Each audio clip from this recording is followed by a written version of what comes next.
Hello students, today we are going to start with investment function or investment, right?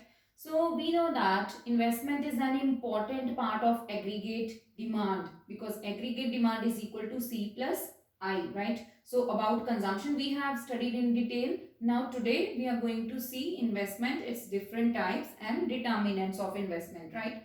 So first of all we will see the meaning.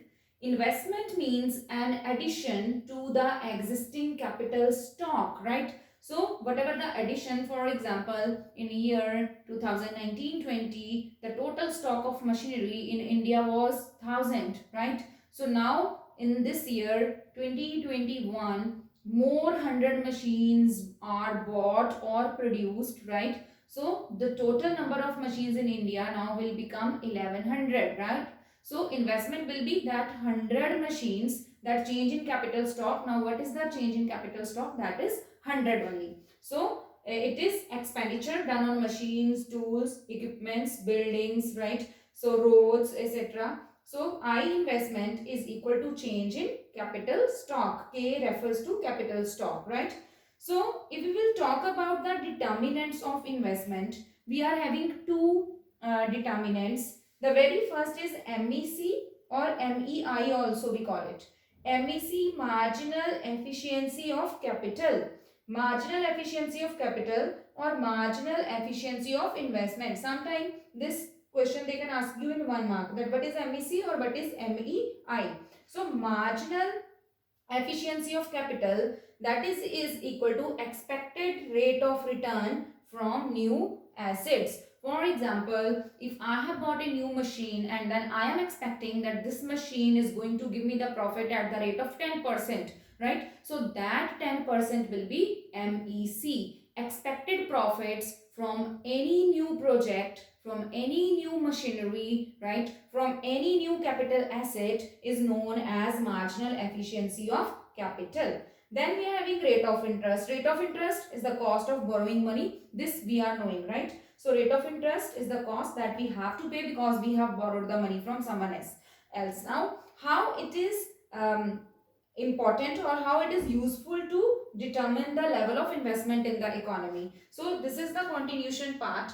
If rate of interest is less and MEC is greater, for example, whatever the capital I have borrowed, right, I have to pay the rate of interest 7%. But my expected return, my expected profit from the same machine is equal to 10%. Now this side I have to pay only 7%, right? But I will get 10%. So this will bring more investment in the economy. If rate of interest is less and MEC is more, it will bring more investment. And if REC is great and MEC is less, rate of interest is 10%, right? But I am going to get only expected profit at the rate of 7%. Now it is reverse. Rate of interest is more and expected profit is less. So this will take the investment to the lower level. If R is equal to MEC, both are equal, rate of interest is also 7% and MEC is also 7%, then this will be a neutral decision by the investors. If they want to carry on, they can carry on investment, and if they don't want to make investment, it's all up to their decision only. So this is rate of interest and MEC. Every entrepreneur compares and then afterward the decision for the investment is being made. Now the next part of the question is types of investment. So we are having two types of investment. One is induced investment and the other one is autonomous investment. First, what is induced investment? Induced investment is the investment which is made with profit motivation, right? So whatever the investment we are doing, in order to make profits out of that investment, that is known as induced investment, and it is directly influenced by income. Income will increase, the induced investment will also increase. So we can write it as it is. Income will increase, then induced investment will also increase. Income will decrease, then induced investment will also decrease. So I have drawn a diagram to show the induced investment curve. This side on x-axis we have taken income and on y-axis we have taken investment. So when income was y0, the level of investment was I0. When income increases to y1, then the level of investment increases to I1. So after joining these 2 points, we have got investment curve which is upward sloping. So this upward sloping is showing that there is direct relation, right? There is positive relation between induced investment and level of income. Then we are having autonomous investment.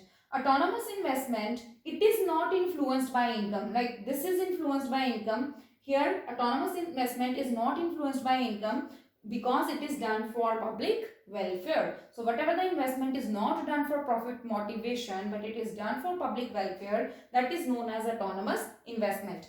As it does not depend upon level of income. So what is happening, when income is y0, even then this investment was same, and when income was y1, even then this investment was same only. So this is autonomous investment curve is horizontal and is parallel to x-axis. The same we have drawn also when we have drawn AD curve. In AD curve we have drawn consumption curve also plus investment curve also, right? So that was autonomous investment curve. Always keep in mind, whatever the aggregate demand we people are doing, that does not have any connection with induced investment, but in our analysis we are using autonomous investment only, in which investment remains constant because whatever the investment is done is not linked with the levels of income. So that is all for aggregate demand and its components and aggregate supply and its components. So we will be starting a new chapter in which we will see the equilibrium of the